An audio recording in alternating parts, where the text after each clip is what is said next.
It's recording. I'll put these tissues here just in case. For what? Oh, for crying. You never know. We did cry last week. Yeah. Hey everybody, I'm Jalen. And I'm Cacie. And these are the Jalen and Cacie stories. You're my girl, you're the type of woman to make a man get right. You're my world, you keep my mind spinning all through the night. All right, so let's talk about Tonton for like 2 seconds. What is important for Tonton? You tell the story of Tonton. The story of Tonton is that Tonton's our pet pig that our good friend Emily convinced my wife to buy while I was on a roller coaster at Busch Gardens. Okay. And how much you paid for Tonton? It doesn't matter how much I pay for Tonton. Okay, anyway. We named Tonton because at the time, Cacie was binge watching Naruto at my coercion. And if you know anything about the anime Naruto or the manga, Hokage Tsunade, she has a pig, or her assistant has a pig. And the pig's name is Tonton, okay? It's a pig, and a ninja pig that goes oink oink. And you want a pet pig one day. Like I forgot about that. I do want a real pet pig. I do. I want to name him Bacon Bits. So Tonton is like a placeholder for the real pig. Yes, but I really legitimately, I don't want a dog, I don't want a cat, I don't want a fish. I legitimately want a pet pig. Oh Lord, all right. I want a pet pig. So that's the story on Tonton. So yeah, Tonton's our pet pig. Make sure that doesn't fall. We get the mics on here. It's fine. Okay, make sure. All right, cool. All right, so last week we did our video, Newlywed Struggles, and how we were unhappy in our marriage in the very beginning. Yeah, we went really deep on that one, I think. There's a few tears that was about to come, you know. We dealt with it, we got through it. But we wanted to do this follow-up video explaining how we got happy. Yeah. You know, how we found that happiness. So one thing you got to understand, you know this already watching any of our videos, is that we are believers in Jesus Christ, the foundation of our lives. And when we got married, one thing that we knew and said was that the word was going to be the foundation of our marriage. We're always going to love Jesus more than each other. It had to be. And we both had very, very, very strong individual relationships with Jesus before we got into this marriage, and that persisted going into the marriage. And that's what saved us. In us, you won't find one person like, well, this person is super spiritual and go to church a lot, but this spouse isn't. No, we both go to church equally. We're both in the Word. We both pray. We both have our personal study lives, prayer lives, everything with the Holy Ghost. And so even though we were having problems that we couldn't iron out amongst ourselves because we were just untrained in how to communicate, we still had Jesus to talk to. Well, we were trained in communicating with him. We knew that he is the answer to everything. Yeah. When you don't know the answer, he is the answer. And when you know the answer, you still go to him because he can bring more revelation to the answer. So we knew that the word had to be our foundation in order to really have a fruitful relationship. And also, and I think you can speak to this, we both trusted each other's relationship with Jesus. Yeah. And trusted that we communicated with him. Because one thing I learned about my wife early on was that we could disagree about things, but if I was coming from a perspective that was word-based, that was based on the word of God, that's something we should do, and she didn't immediately wasn't gung-ho about it, maybe emotional about it, about that. One thing I knew is, let's say we talked about it tonight. Tomorrow while I'm away at work, she was going to be praying about it, and she was going to be in the word about it, and the Lord will be able to get a hold of her heart, whether it would be to come to my side on things or to discover a new perspective that I didn't see before. You're wrong, Lord. Change his heart. Exactly. You know? So, but I knew that she would always talk to him.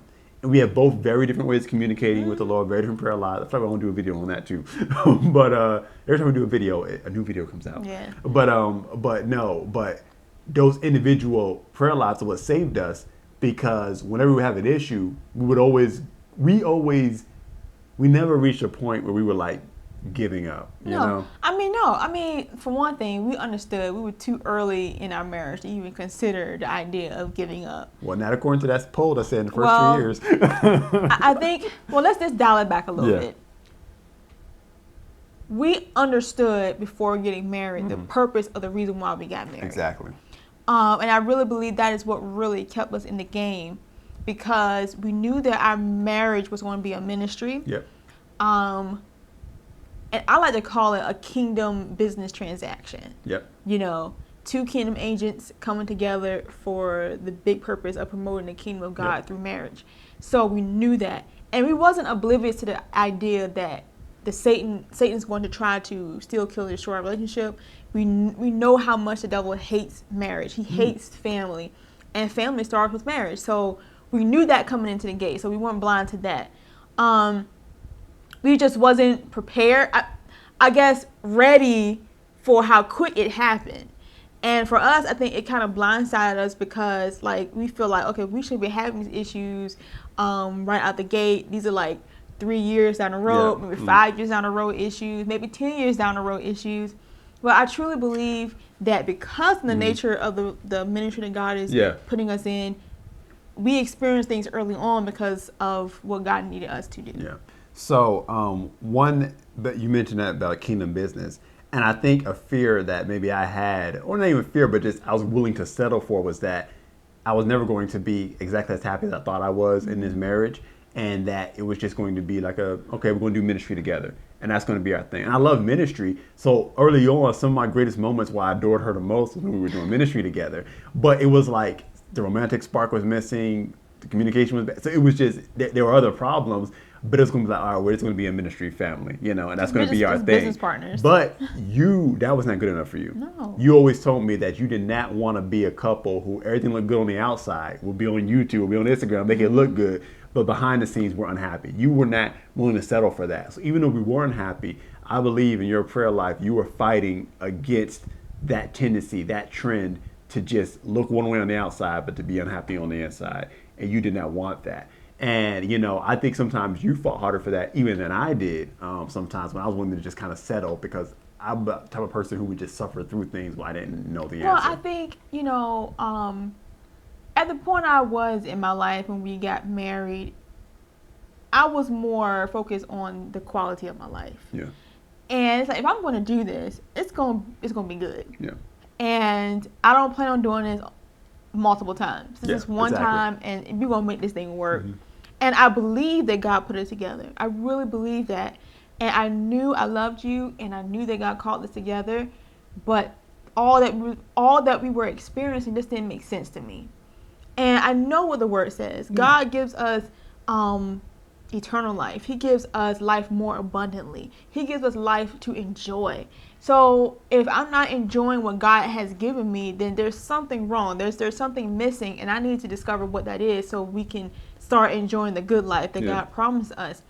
And, we all got family, and we've seen situations around us where we've seen people being married for a long time and they're not really happy. They're kind of coexisting. And I just didn't want that. Mm-hmm. I didn't want that. I mean, because at the end of the day, people make marriage sound so mundane. Like, look forward to the honeymoon.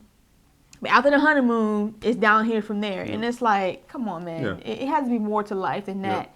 And because of that desire in us to discover the good life that God had for us, God took us on a journey to discover it, and He really bumped us into some very awesome material that we want to share with you all that really helped us get over that hump. So let's talk about that now. Because your question is like, so how did you guys fix it? Well, actually, we're sharing the first part with you, which was a foundation of Jesus, prayer, and study life.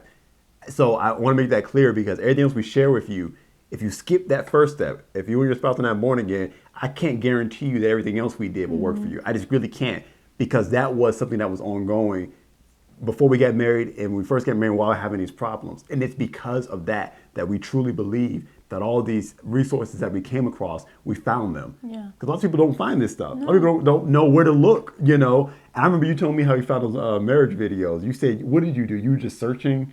I mean, I remember asking the Lord, and this is why I talked to Jesus. I said, Jesus, you got to help me. I don't know what, you got to help me. And I can't even forget what the situation was exactly between us at that time, where I just felt like, Lord, you got to help me because I don't know what to do. And I'm just kind of fed up emotionally with the situation. So I don't even know what I put in the search, to be honest with you. I feel like it just popped up. And I know I follow certain ministries and stuff like that, but I had never, ever seen this ministry before, never heard this pastor before, and it popped up on my screen, and it was like, this is it, like a big ball of light, this is it. And it helped us a lot. I guess I came home and you might have, we said we were going to watch this video tonight. And then eventually, I don't know who did it first. One of us put together a playlist. I did. Or you did? Okay. And then after that it became a thing. And I think I get to the point where I started running with it. And I was like, baby, I watch all these videos. I might have went, more gung-ho than at a certain point than she did. But that ministry, the YouTube channel is called MarriageToday.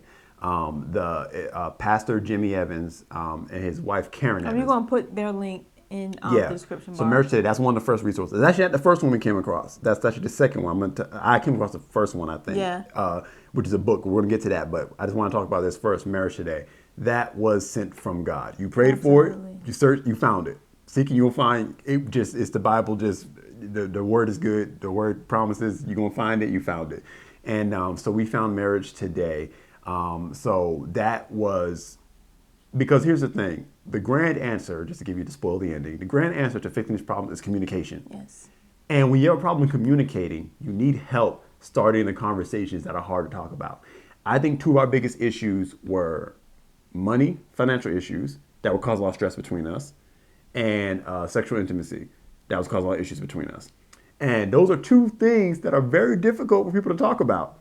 Even if you're single, but that's very difficult to talk about in a married couple. People don't like talking about money because you start arguing about money. You don't like talking about sex because you start arguing about that. So those are two difficult things to talk about. Because men and women need sex differently, or they desire it differently a lot of times. So that can be a bone of contention, and you don't always know how to communicate that, and it becomes a struggle because he wants it more. I may not want it as much, or I may want it more. He may not want it much. And then money. We were not like prospering. Like we were just like, okay, we're making it. Yeah. That's where we were financially when we first got married. We were just making it. So things were tight. We were surviving. God was taking care of it. It was tight. But it wasn't even so much that I don't think was the issue. Yeah. The issue was more so that we had two very different ways of handling our money. And she had a way of handling her money. I would handle my money, and it was separate. We were handling it, and anytime we had no agreement. Exactly. And anytime try to have a conversation about it, tension would rise, and they'd be like, all right, leave the conversation alone. Well, it boiled down because I had a lot of fears, kind of letting go of how I did my life, because I was single for so long, and I had the way I paid my bills. I had my own stuff set up, and whether my setup was good or not, it was my setup. I knew how to maneuver around things, and now having to trust somebody else that I really don't know. I mean, to be honest, I don't care how long you know somebody, but until you live with them, you really don't know them. So I don't really know how you are with your money, for real. Just trusting. We'll probably do a separate video on money in marriage. We'll probably do a video on sex in marriage. But I just wanted to highlight those issues because those two issues are two of the hardest things for couples to talk about. And so what I'm saying is you need someone to help you start the communication. So some people will go to a counselor, or you'll get counseling from your pastor, stuff like that. But these videos helped us spark these conversations. Absolutely. Because there will be a title video will be like, the problem with sex in marriage. Let's play that one because that's the issue we have. Or how to handle money in marriage. Okay, let's watch that one, So these videos would help us spark conversation. And it really gave us the voice behind the emotions we were feeling. A lot of times you can feel a lot of things and you know something's not right, but you don't really know how to pinpoint it right, the right way. Yep. So sometimes you wind up feeling like you're crazy, or your spouse is crazy, or you're both just crazy, and you don't know if you're right or wrong. But these videos really helped us put a voice behind it, and so we could ask the questions that we What I learned watching these videos, like she said, that she wasn't unique in the issues that she was expressing to me. It gave me empathy. I finally understood her. It vindicated her, whether she realized that or not. But in my eyes, it vindicated her because while they were up there talking, and it was different, a lot of times different ministers in each video, but most times it would be Pastor Jimmy Evans, but he would be up there talking, explaining my wife to me, basically, is what was happening. And then I began to realize, oh, she's not wrong. She's not crazy. She's not weird. This is normal. And every other man on the planet is having these same issues, trying to communicate with their wife, and I was missing it. So it helped me because it broke down my boundaries, and I could finally empathize with her because I had someone else, an impartial party who didn't know us, be able to explain to me that your wife isn't wrong. She's just different from you. And that was a lot of it. That killed a lot of it. That killed a lot of the issues because all the issues that I was having with her, I realized were unjustified. And on the flip side, he was explaining a lot of me to her so that she could finally see me in the right eyes. But for me personally, just because I can speak for myself, it really gave me empathy for her. I can finally look at her and be like, it just broke down my barriers and all my arguments and all my issues I had with her. It just killed all those arguments and it made me realize, okay. And I know some of you are probably still scratching your head, even though you watched the previous video. You're probably saying to yourself, I can't believe you all were unhappy. Here's the thing about happiness. Yeah. A lot of times people walk around unhappy and never talk about it. Yeah. They never discuss it. They just bed it down and they keep it to themselves. And then 10, 15, 20 years down the road, you explode and then try to figure out what happened. The one thing that we promised each other before getting married is that we would not lie to one another. We would not lie. We would not fake. We're not going to be deceptive. If something's wrong and I don't understand what's going on, we're going to talk about. And sometimes, honestly, for you especially, it was hard sometimes exposing your emotions about certain topics. And being gut level raw with each other is sometimes difficult because on one hand, I didn't want to come off as being like this ungrateful wife or always complaining, but I was dealing with stuff that a lot of it wasn't even directly related to him, but it affected our relationship in a way that was negative. And I just could not find a place of happiness and contentment within myself. And so it put up a wall between us and I didn't like it. So for a good season, we just had to unveil all the bad stuff. But because of that decision, just to be honest with one another, I believe that's why we broke free of it so quickly. And we have this term that we use in our home, and it's called rapid development. Yes, Lord. Because we truly believe that you can rapidly develop when you submit to the process. That process is most times painful. It's not easy. It's a lot of sacrifice. But if you want to get somewhere in your spiritual development quickly, this is what you got to do. Yeah. Like literally buckle down and pretty much go into a cocoon and just immerse yourself in the teaching and the word that's going to change your life, because it's necessary if you want to change. Because we believe that we didn't have a lot of time to figure this out. Yeah. Life is moving whether or not you're moving with it or not. Life is continuing to go on. See, we both get to the point where we both decided we have to change, and so it's like we got to get it done. Not like we can't. Like, you got to be so desperate for change, so desperate to fix it. You mentioned about unhappiness. The other thing about unhappiness, and that's surprising, is that you don't always realize you're unhappy. You just are going through life surviving, dealing with stress. But the better word for it, honestly, I think even unhappiness, because unhappiness is so hard to define. Yeah. If I have a happy day, we went to the park and we enjoyed ourselves, we had a good date, we made love and it felt good, okay, then I seem to be happy right now. And then tomorrow I have a bad day, so I'm unhappy. So how do you weigh, am I happy or unhappy? The real word is dissatisfaction. That's what it was. You realize that when you look at the grand total of your relationship in your marriage, I'm dissatisfied with the situation. I'm dissatisfied with my financial situation. I'm dissatisfied where I live. I'm dissatisfied with my love life. I'm dissatisfied with my spouse. They are not what I thought they were. And when you sink into that dissatisfaction, that's what will destroy the marriage. And people can live 20, 30 years in dissatisfaction and then end up getting divorced or just die in a dissatisfied marriage. And I think we got dissatisfied with being dissatisfied. Yeah, and I mean, I truly believe this. I don't have a statistic to say this is true, but I personally believe that the first year of your marriage really marks the rest of your marriage. And so it's very important that the first year of your marriage, you are laying down the foundation for the rest of your life as married. Because if you don't deal with these things right out the gate, they're seeds that will develop and grow. You can't just push it in a corner and act like it's going to go away. No, you got to deal with this stuff head on because it will fester and it will grow. That's why we see people that's been married for a long time, all of a sudden it's like, well, I fell in love. You don't fall out of love. That's not even a thing. We talk about that another time, but that's not even a thing. Love is a choice. It's a decision. It's something that you wake up every day and decide to love. It's not based on your feelings. It's not based off of your emotions. It's based off of the word of God and a commandment from God to love each other as you would love yourself. And if you love yourself, you're going to do good to yourself. So with that being said, it was very important to us that we fix this thing. Because like I said, we knew in our hearts God put us together, but knowing that is not enough. We knew in our hearts that we loved each other, but that's not enough. We knew that we didn't like each other. Like, we have a good friendship, always had that good friendship. So why was all this stuff, why we were so bottlenecked, so early on? And we knew we were attacking the enemy. But you could sit down, if you listen to Status Quo, if you listen to your great grandmama on the porch and all their negativism against men and marriage and stuff like that, you can just say, well, this is just the way it is. Oh, it's just a man thing. Oh, it's just a woman thing. It's just life. No, it's not. We live upstream. We go against the grain. And going up against the grain, it's harder than going with it, but it's well worth it. And I can tell you, but that first year was rough, but year 2, we begin to see the light. Yeah. And now here we are almost in year 3, and I can honestly tell you that I love this man. Love grew. It's no words. Yeah. For the love that we have, and we finally we're on the same page of agreement about our finances, about a lot of things, and we're still developing and we're still growing. But I want to give newlyweds especially hope, because after doing our marriage research, we realized that more newlyweds go through this than we realized. Because fairy tale stories will tell you, it's all fields and roses and peaches and cream, bruh.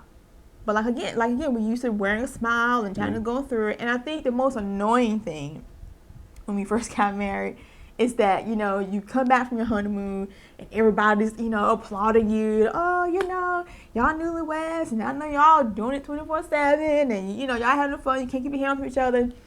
And every time somebody would call you and you didn't pick up the phone right away, they would assume that you're getting busy, right? And it's like, bruh, that is not the case at all. We just mad right now. We don't want to talk to nobody. But it's like, you feel almost obligated to kind of just go along with the game. Oh yeah, you gotta lie and pretend, because you can't tell people, well, actually we're suffering, and our love life is suffering, and we're not happy at all. Because they're like, what's wrong with you? Blah, blah, blah. But you know what? If you do reveal it, most times people will say, you know what? Yeah. I dealt with the same problem. Yeah. I dealt with the same thing. So honesty is freedom. All right, so that's going to wrap up part 2 of Newlywed Struggles. Yeah. Come back for part 3, and we're going to share the other resource that we discovered, as well as how we actually use these resources to communicate properly, and some of the things we discovered that help bring our marriage back to life. You don't want to miss it. Come back next week.